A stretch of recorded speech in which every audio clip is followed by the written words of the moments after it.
அனைவருக்கும் வணக்கம். குருவடி சரணம். ஒரு ஆணின் ஜாதகத்தில் அவருக்கு சுகமான திருமண வாழ்க்கை அமையணும் அப்படின்னா அதற்கு சுக்கிரனோட பங்கு ரொம்ப முக்கிய பங்கு வகிக்கும். சுக்கிரன் முதன்மையாக ராகுவோடு இணையக்கூடாது, அல்லது கேதுவோடையும் இணையக்கூடாது, சனியோடையும் இணையக்கூடாது, அல்லது சனியின் பார்வையில் அமரக்கூடாது, சுக்கிரனோடையும் இணையக்கூடாது. சுக்கிரனோட பார்வையில் திரிகோண பார்வையில் அமரலாம், கேந்திர பார்வையில் அமரக்கூடாது. செவ்வாயோடையும் இணையக்கூடாது, அதுவும் சிக்கல்களை கொடுக்கும். புதனோடையும் இணையக்கூடாது, அதுவும் பருவ வயதில் ஒரு விதமான அமைப்புகளை ஜாதகர்களுக்கு கொடுத்துரும். பொதுவாகவே சுக்கிரன் எந்த கிரகத்திலும் இணையாமல் தனித்திருப்பதே நல்ல பலன்களை கொடுக்கும். பொதுவாக மேஷம், விருச்சிகம், கும்பம், சிம்மம், கடகம், கன்னி இந்த மாதிரி அமைப்பில் சுக்கிரன் அமரக்கூடாது. அதே மாதிரி லக்னத்துக்கு 3ஆம் இடத்திலோ 8ஆம் இடத்திலோ அமரக்கூடாது. சூரியனோட க்ளோஸ் டிகிரியில் இருக்கக்கூடாது, அஸ்தங்கமம் அடைஞ்சு தன்னோட பலத்தை இழந்துருவார். அதே மாதிரி நீசமாகவும் இருக்கக்கூடாது. நீசமாக இருந்தார்னா கண்டிப்பாக முறையான நீசபங்கம் அடையாவிட்டாலும் அதுவும் சிக்கல்களை கொடுக்கும். சுக்கிரன் முதலில் ராகுவோடு இணையும் போது திருமண வாழ்க்கை கண்டிப்பாக காயம், பிரிவினை என்பது நிதர்சனமான உண்மை. சனியோடு இணையும் போது சனி தசை வரும்போது பொருளாதாரத்தில் மிகப்பெரிய அமைப்புக்கு, தொழில் அமைப்புக்கு கை கொடுக்கும். ஆனால் கண்டிப்பாக குடும்ப வாழ்க்கை அமைப்பில் பிரச்சனையை கொடுக்கும். என்ன கொடுக்கும்? தன்னை விட வயது அதிகமானவர்கள் மேலே நமக்கு ஈர்ப்பை கொடுக்கும். இப்போ நமக்கு பொதுவாக ஒரு 22 வயதுனா 40 வயசு 45 வயசில் உள்ள ஒரு பெண்கள் மேலே நமக்கு ஒரு ஈர்ப்பை கொடுக்கும். அதற்கு அடுத்தபடியாக கேதுவோடு இணையும் போதும் சிக்கல்கள் தான். கேது ஒரு ஆன்மீக கிரகம். அந்த அமைப்பில் கேதுவோடு இணையும் போதும் தாம்பத்தியத்தில் பிரச்சனைகளை கொடுத்துரும். ஒரு தாம்பத்தியத்தில் விரக்தி இல்லாமல், ஒருத்தர் பிரியப்படும்போது ஒருத்தர் விருப்பப்படாமல், இந்த மாதிரி அமைப்பில் கொடுத்துரும். இன்னொன்று என்னென்னா, கேதுவோடு இந்த முனையில் அவர் இணையும் போது அதற்கு ஆப்போசிட்டில் ராகு இருப்பார். அப்போ ராகு கேதுக்கள் தனக்கு கேந்திரங்கள் இருக்க கிரகங்களை கட்டுப்படுத்தும் அப்படின்ற அமைப்பு, அதுவும் சிக்கல்களை கொடுக்கும். அடுத்து செவ்வாயோடு இணைவது. என்னடா அது செவ்வாயோட சுக்கிரன் இணையக்கூடாதுன்னு சொல்கிறானே அப்படின்னு பார்த்தா கண்டிப்பாக உண்மை. செவ்வாயோடு இணையும் போது தசாபுத்தி காலங்களில் பிருகுமங்கல யோகா அமைப்பில் நல்ல பலன்களை செய்யும், அது எந்த மாற்று கருத்து இல்லை. ஆனால் தாம்பத்தியத்துக்கு, திருமணத்துக்கு கண்டிப்பாக பிரச்சனை கொடுக்கும்.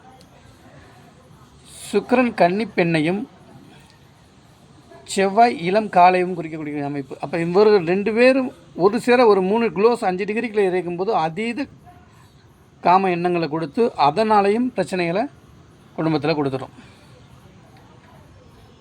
அடுத்து புதனோடு அவர் இணையலாம், பெரிய குழப்பங்கள் வராது. என்ன, காதல் இது போன்ற அமைப்பில் தான் உடைய சிக்க வைக்குமே தவிர பட் கெடுதல்களை பெருசாக செய்யாது. இந்த கிரக எந்த லக்னமாக இருந்தாலும் 2 கிரகங்களும் இணைந்திருப்பது ஒரு வகையில் நல்லது தான். சுக்கிரன் நீசமாக இருந்தாலும் அங்கே புதன் இணையும் போது நீசபங்க ராஜயோக அமைப்பில் நல்ல அமைப்பில் வந்துடுவார். அப்படின்ற அமைப்பில் இதை ஒரு வேணால் நம்ம பர்டிகுலராக எடுத்துக்கொள்ளலாம். அப்போ சூரியனோடு இணையும் போது சுக்கிரன் என்னென்னா அஸ்தங்கம் அடைந்து விடுவார். அஸ்தங்கம் அடையும் போது நீடித்த தாம்பத்தியம் இது பண்ண முடியாது. அந்த அணுக்கள் நீர்ந்து செல்லக்கூடிய அமைப்பு இல்லாமல் அந்த ஜாதகருக்கு சிக்கல்களை கொடுத்து விடும். அது மாதிரி செவ்வாய், பெண்ணின் ஜாதகத்தில் செவ்வாய் ராகுவோடு இணையவே கூடாது. அது எந்த பாவகத்தில் இணைகிறோ அந்த பாவகத்தை கண்டிப்பாக நசுக்கும். 2 போர் கிரகங்கள் இணையினா அந்த அவங்க அதே அமைப்பு ஒரு பெண்ணின் ஜாதகத்தில் இருந்து ஆணின் ஜாதகத்தில் இருந்தனா இவங்கள மாதிரி ஒரு சண்டை கோழி உலகத்திலே இருக்க மாட்டாங்க. அந்த மாதிரி சண்டை அமைப்பில் கொடுக்கும். சனியோடு இணைஞ்சாலும் அதே மாதிரி தான், கிரக யுத்தம் தான். அது 7ஆம் பாவகத்தில் அமர்ந்து விட்டு அவ்வளோதான், சொல்லவே தேவையில்லை. எந்த நேரம் பார்த்தாலும் அடிதடி நடந்துக்கிட்டே இருக்குது. நீ 2 அடி அடிச்சு நான் 2 அடி அடிக்கிறேன், அந்த மாதிரி அமைப்புகளை கொடுத்துட்டே இருக்கும். செவ்வாய் புதனோடு இணையும் போது காதல் அமைப்பில் கொடுத்துருவார். இந்த செவ்வாய் புதன் இணைவு இருந்தவர்கள் காதலிக்காதவர்களே கிடையாது. படிக்கும்போதோ வேலைக்கு போகும்போதோ கண்டிப்பாக காதல் அமைப்பில் கொடுத்து விடும்.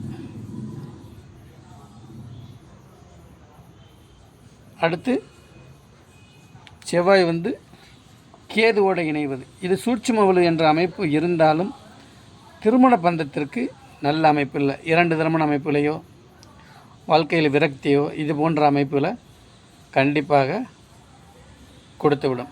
செவ்வாய் சூரியனோட இணையும் போது, அதாவது 5 டிகிரிகளுக்கு இணையும் போதும் தன்னோட பலத்தை செவ்வாய் முற்றிலும் இழந்து சூரியன்கிட்ட அஸ்தங்கம் அடையும் போதும் தன்னுடைய உயிர்காரகத்தவங்களை கொடுக்க முடியாத சூழ்நிலையை செவ்வாய்க்கு கொடுத்துவிடும். அப்போ செவ்வாய் சுக்கிரன் குருவோடு இணையும் போது நல்ல பலன்கள். செவ்வாய் குருவோடு இணைகிறது மங்கள யோக அமைப்பிலும் திருமண அமைப்புக்கும் மிகப்பெரிய ஒரு நல்ல யோகத்தை ஒரு பெண்ணுக்கு கொடுக்கும். அதில் எந்த மாற்று கருத்தும் இல்லை. இப்படி இருக்கும்போது, இப்போ இந்த ஜாதகத்தில் இருக்குது இந்த மாதிரி அப்படின்னா நாம் என்ன செய்யலாம் அப்படின்னா, நெகட்டிவாக உள்ள அமைப்பில் உள்ள ஜாதகரை நாம் திருமணம் முடிக்கிறது நல்ல பலன்களை கொடுக்கும். ஏற்கனவே திருமணம் ஆன ஆணையோ அல்லது பெண்ணையோ, இல்லை கணவனை இழந்தவங்களோ மனைவியை இழந்தவங்களோ,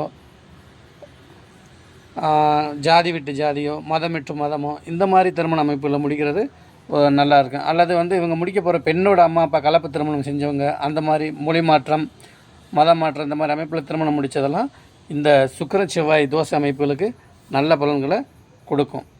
அப்போ இந்த மாதிரி குறைபாடு உள்ளதுக்கு அதுக்கு குறைவுள்ள அமைப்புகளை செய்யும்போது இந்த தோஷங்கள்லாம் ஓரளவுக்கு நிவர்த்தியாக இருக்கும். இதற்கு அந்த ஜாதகர் ஏற்றுக்கொள்ளக்கூடிய மனநிலையில் இருக்காங்களா அப்படின்றதையும் நம்ம கண்டிப்பாக பார்க்கணும்.